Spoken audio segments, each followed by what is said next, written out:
Hi, I'm Beth Ward Designs, and I live in Franklin, Tennessee, and I'm going to be painting a coffee table today.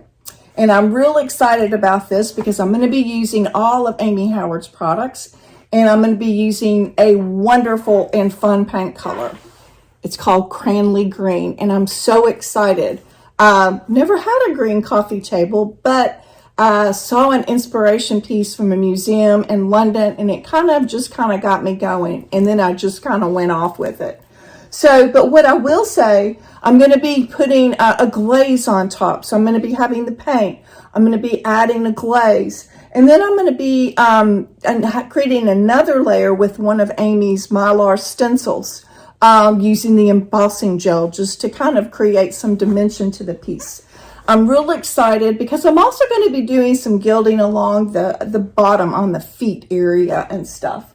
But what I did before anything, I made a couple of samples. I started playing around with some paint colors. I knew I wanted this Cranley green. So I actually got a sample board and I painted it the green, and I actually put a glaze on top of it. And what I did is before I added the glaze, I actually used a bit of the Mylar stencil using the embossing gel. It may be hard to see, but this is the color that I want the coffee table. It's beautiful. This Cranley is just gorgeous. It's very rich. But I wanted to kind of give it a little bit of dimension, and I love using Amy's gels and then glaze over just to give it a little more. So you can see a little black coming through. Now what I did with this is I actually put the embossing on before I used the glaze over, and it's like, no, I didn't like that. So I went back and I just used one of Amy's stir sticks and I painted another piece. But what I did with this one, I painted and I added the glazing gel, and then I used the embossing gel, but I added just a smidgen of the gold mica. So, and then I applied it on and used my heat gun to create this puff. You can see some of the dimension coming up. If you run your fingers over it, you can feel the dimension. So to create the puff. And so then what I'll do is to kind of maybe bring the gold down, I'll just use some dark wax on top. But I highly recommend using samples, playing with samples. It's fun. Your mind just starts to carry on when you start working with samples. Used to just open up a can of paint and just start painting. Mistakes would happen, or I would change my mind, and it was very frustrating. But if you take your time, create a really nice sample board, then you can just start applying your paint with confidence. If your surface is ready, you know what you're going to do, and it's just going to make the process a lot easier. So these are sample boards. I think I got this one at Hobby Lobby. And like I said, this one has a smooth. Sometimes you can get sample boards that are a bit more ornate. But I have a huge sample board collection, and I write my recipe on the back. So if I ever want to duplicate it, I know what I did. So definitely start using samples. So let me show you the piece. Okay, I've got my paint, and I shook the can really well. Now I'm just giving it a good stir. What I'm going to do is I'm going to pour some in a container. I really don't like to work from the can. I'm trying to keep the sides of the can as clean as possible, and that's easier said than done. So I'm just going to start painting. I'm going to apply 2 coats of paint. Both are going to be kind of on the thin side. I'd much rather have 2 thinner coats than one globby single coat. This is going on really nice and smooth. This nylon bristle does make a little smoother stroke. And I'm just hoping that I won't have any bristles, lose any bristles. Sometimes with the natural bristle brushes, they can come out. But I will say Amy has fabulous brushes. Her chip brushes are really very nice. They're sturdy. It's like a double row of bristles, and definitely worth the investment. So I'm going to put a coat on the top, then I'll go around the sides, and then I'll paint the bottom. And I'll come back when I get finished. I finished painting the table, be ready to create my glaze. See, a glaze of 3 ingredients. I'm going to be using Amy Howard's gel stain. I'm going to be using Kensington black, of course the glazed over liquid, and then water. And what I'm doing is I'm creating equal ratios between the glaze, the gel, the glaze, and the water. And I'm just randomly choosing an amount. I'm going to be using 1/3 of a cup. So I want to mix this glaze up. It's very milky. I don't know if you can see, but it is kind of a milky color. But when you first open the can, it doesn't appear to be as milky. It's not as cloudy. So make sure that you stir it up really, really well. And so what I'm going to be doing, I'm just going to be pouring 1/3 of a cup into this measuring cup. I actually have painting measuring cups. I don't want to use any of my good stuff. So same thing with the gel. I'm just going to kind of give it a little stir, and then I'm just going to be pouring the same 1/3 of a cup. This is a little thicker, so I will use my spoon to scrape it out of the cup. And then our last is going to be my water. So about 1/3 of a cup of water. So anytime you use a glaze, remember your ratios are going to be the same, whether it's 1/2 a cup, 1/3 of a cup, a tablespoon.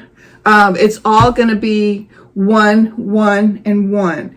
And that's just a good basic recipe for a glaze, but you may play around with it. You may want something maybe with a little more water to it.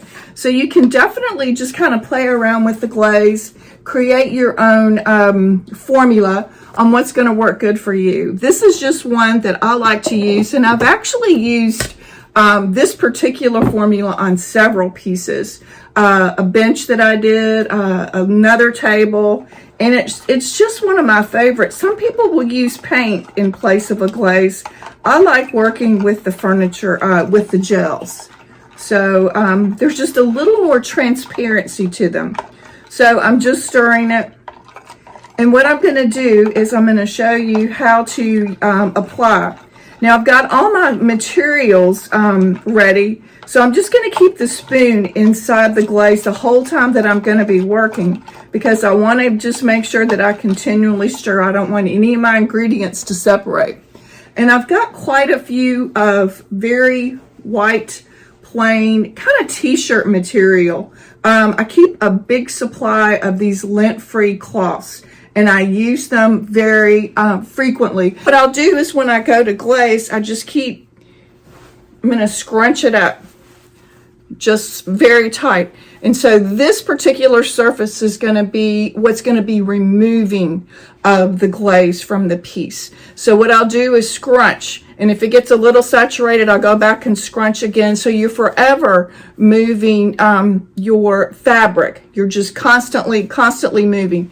If one becomes too saturated and you're not able to pull off the formula, then just go grab another one. I think I'm going to start on the bottom. I'm going to do a portion, and then I'm going to move to the top.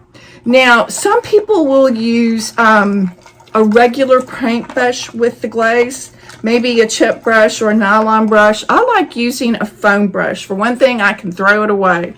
And I like how it just kind of absorbs, and I can kind of control how much glaze I put on with the sponge, whether I press down a little harder or just lightly run across.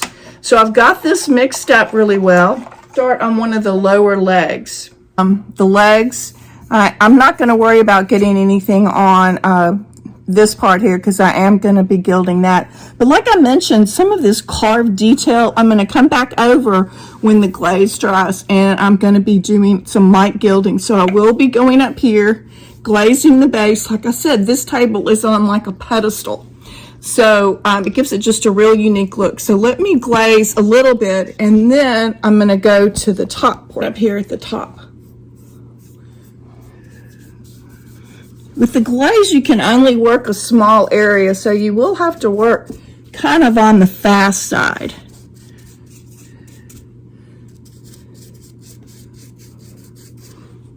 I don't want to apply too much, so you can see how haphazard I get.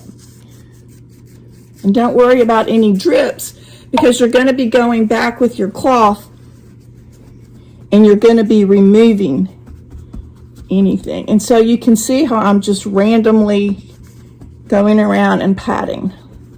Pat, pat, pat. Re-scrunching my cloth. So I'm creating a negative tool to remove any of the product. It may be hard to see being under the table, but you can kind of get an idea. So I'm going to complete this and then I'll start on the tabletop. Okay, what I'm doing is very unorthodox.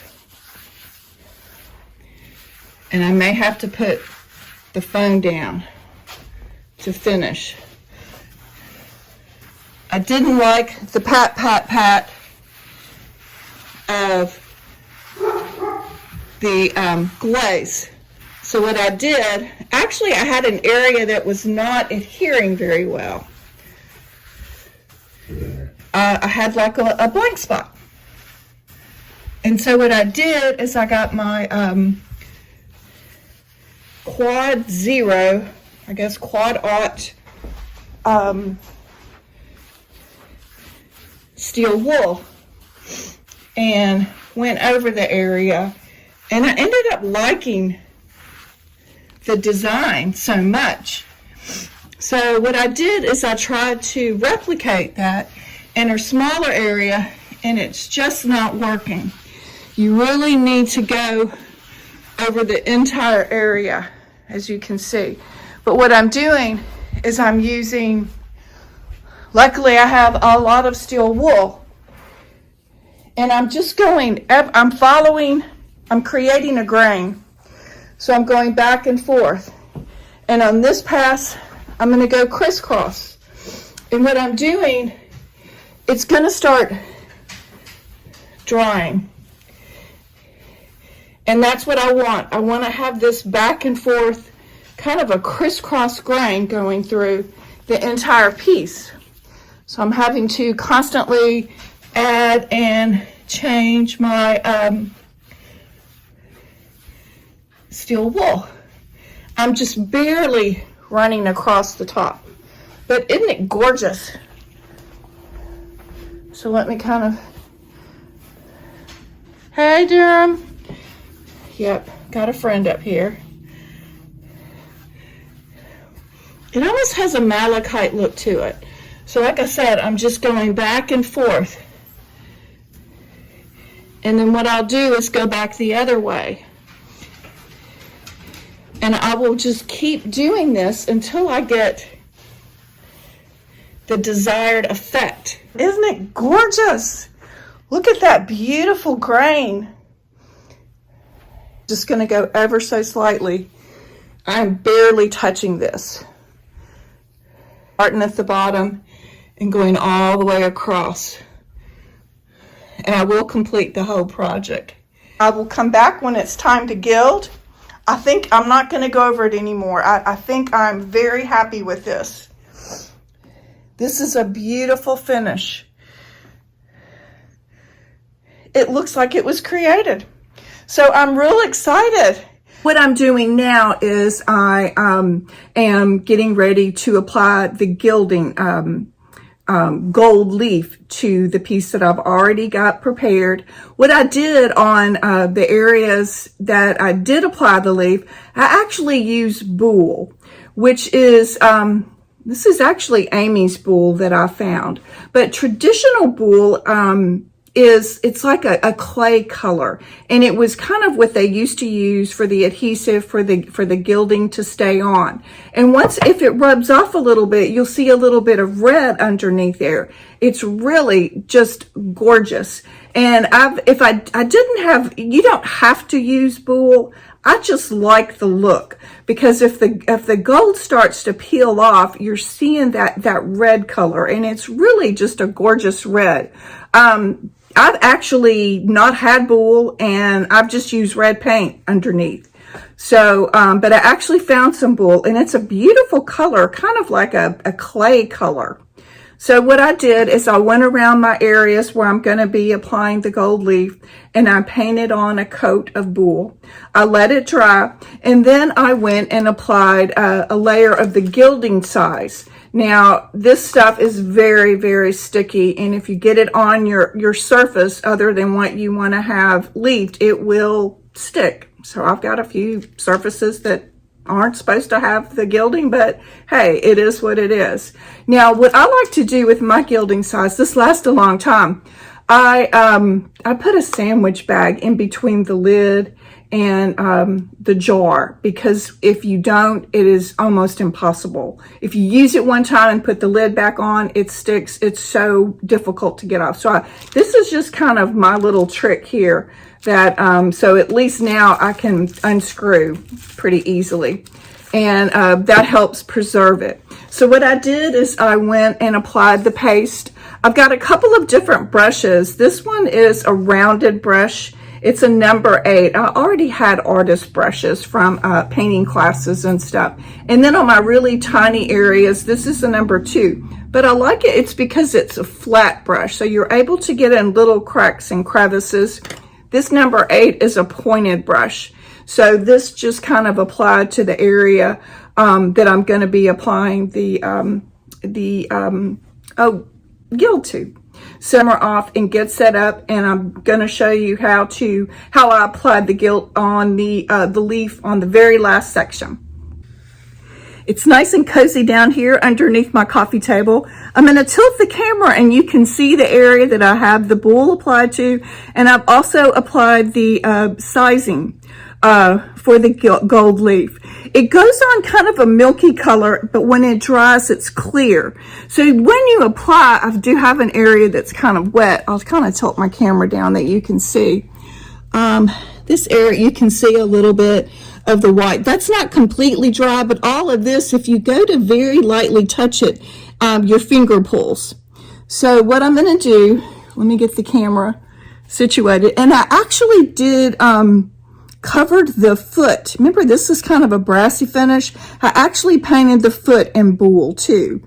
So I've got everything painted, and I actually did a few little accents around the pedestal.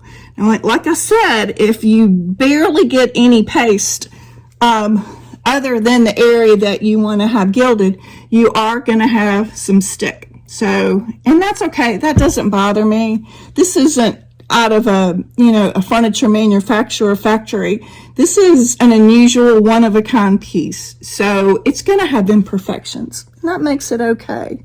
So what I'm going to do now, I'm ready to apply the leaf. And what I've done is I actually cut one of the sheets. Amy's leaf comes in between, the gold leaf is in between sheets. And you do have an area up here at the top. It's not actually sewn, but it's pressed to hold the book together. And so what you do is you're just going to fold back a piece. I'm going to fold it back like this, and I'm just going to start at the top and literally unfold there, and it's applied. And what I'm going to do, I'm going to go back and do some pressing, not pressing. So here's another sheet. I'm just going to apply, and if you overlap, it's good to overlap. It's just going to brush right off when you go to remove it. So let me go to this third sheet. These sheets come, I think it's a 6x6, but what I like to do is cut them accordingly so you don't have the waste. So, and I actually, when I was going around the top edges, I actually cut this into, this is like almost a 1/2 inch strip. So, and I just folded back and just applied the gilding across the top section. So, I think I can do one more.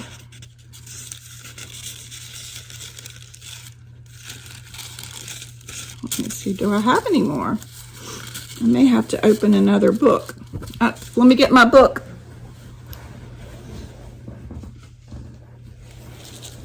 Luckily, this is it's a 6x6, so it's really quite large. So I'm going to fold back. This is a big sheet. And what I'm going to do, since I have this area down here, I'm just going to apply let me see if you can tilt the camera down. So I've got this whole sheet that's going to be going down to the foot. And what I'm going to do, I'm just going to pull off and stick. You can do that. That's the beauty. Now I did turn the ceiling fan off. You need to kind of have an area that doesn't have any airflow coming through. Otherwise, it's going to be hard to hold on to your to your pages and stuff. Sterling silver is the hardest leaf. It is just, it's so fine. It's so ultralight. You breathe and it moves. I love the look of sterling silver, but you really have to, I suggest working with some of the gold or the copper leaf and kind of get the feel of it, and then start working with the sterling. It's really just one of my favorite finishes. So what I'm doing, I'm using these blank pages because I don't want to get my hands dirty. I am burnishing. So I'm just kind of going over the area, and I'm just running my fingers over, because this has got some design coming through, and I want to make sure that the pattern is coming through.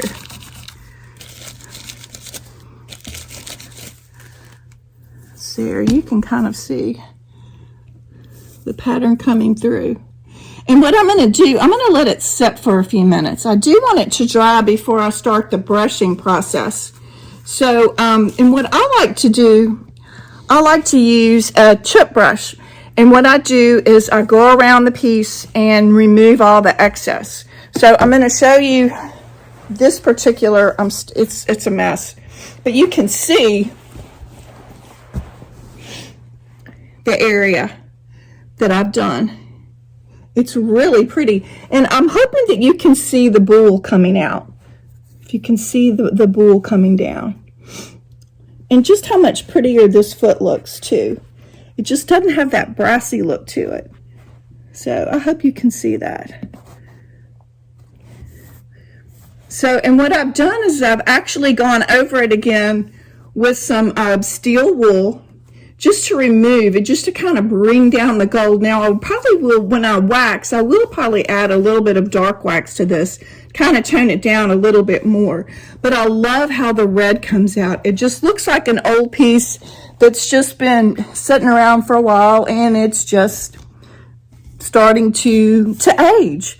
And so I've left this set for a few minutes, but you can see I'm just using a chip brush, and I'm just lightly brushing away. This is the fun part. What I also like to do is, if the pieces, well, this is kind of dirty because I've already got a lot of dust from my steel wool, I keep this in a jar and reuse it again. So save your gild. Because if it's a small project, you don't have to bring out a whole sheet. Sometimes just a dab of the sizing paste. But it's not, if you notice, it doesn't brush everything away. So that's why I like to come back over it again with some steel wool. Because you can kind of see how it's sticking on the side a little bit. I don't have any sizing there, it's just sticking. So I'm going to come down, brush the foot. And if not, it doesn't, you're going to have a few areas of where the red's going to come through. And I kind of like that. It just has a worn look to it. And so once this is done, let me get a piece of steel wool.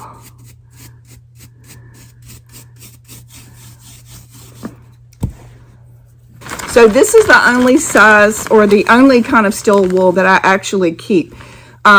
for, you know, the furniture finishes. Like I said, when I was doing the glaze on top, I actually went over the whole piece in this steel wool, several pieces. I just wanted it to dry, I was dry brushing it essentially. So kind of buffing. I'm going to buff off extra, and that's okay. But I'm kind of removing the pieces that are kind of stuck to the paint a little bit. And you can see that red coming through, which I absolutely love. Like I said, you don't have to use any buhl or to have that look. I just happen to like it. I just think it's really pretty coming through. And then when I apply my wax, of course, I'll clean this up a lot better. I'm gonna, like I said, I'm gonna apply the clear wax, probably a mind your own beeswax, just because it's not in the puck. It'll be a liquid, more of a liquid, I guess, more, yeah, I guess more pourable or something like that. So, and then what I'm going to do is probably just touch a few little spots with the dark wax. So you know, I could go back if this bothers you.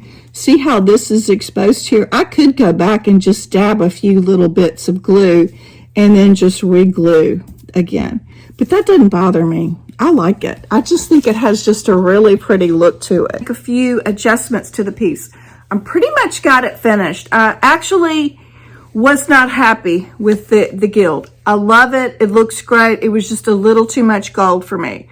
So what I did, y'all are going to laugh. I actually went through the garbage and I found my glaze. I had some glaze left over.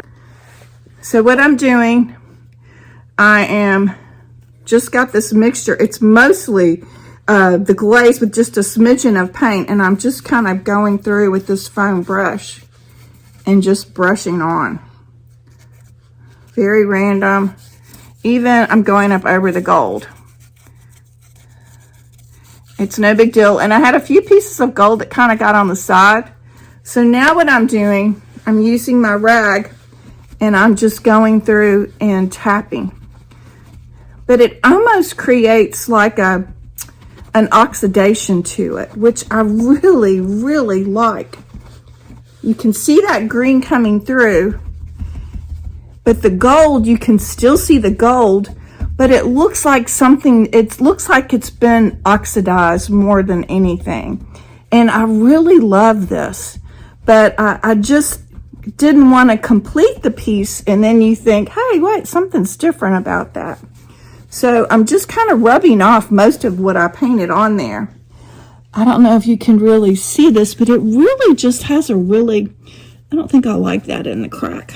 So I'm just going to go down and pull that out. That's what I love about Amy's products. They're definitely meant for layering.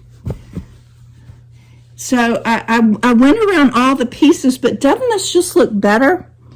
It has an oxidation look to it. You can see the green coming through. You can see the buhl, just the beautiful layers. And the same thing with this. You can see the green with the gold and the buhl. So I'm real excited about this.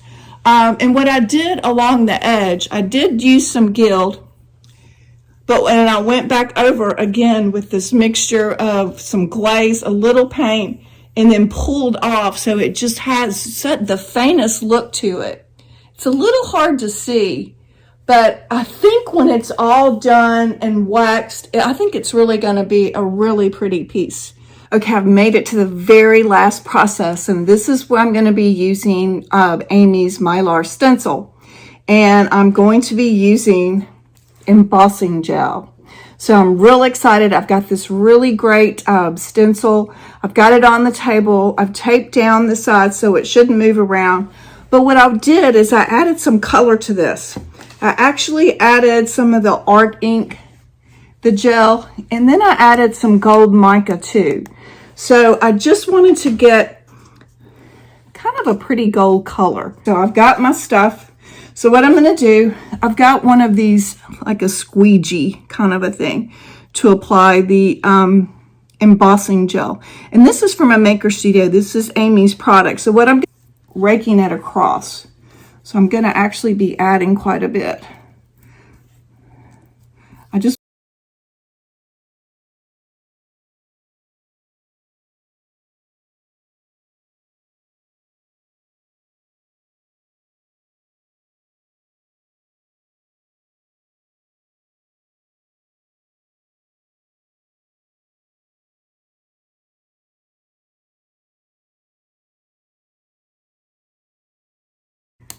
Just gonna pull up.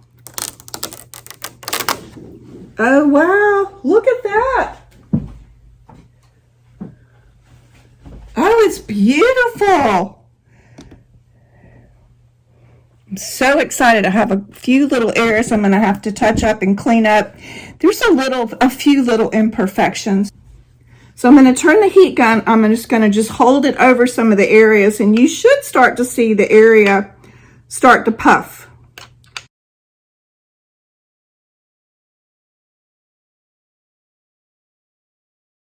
Just stay tuned for the final reveal. It's going to be placed very proudly in my living room, where I plan on enjoying the bragging rights.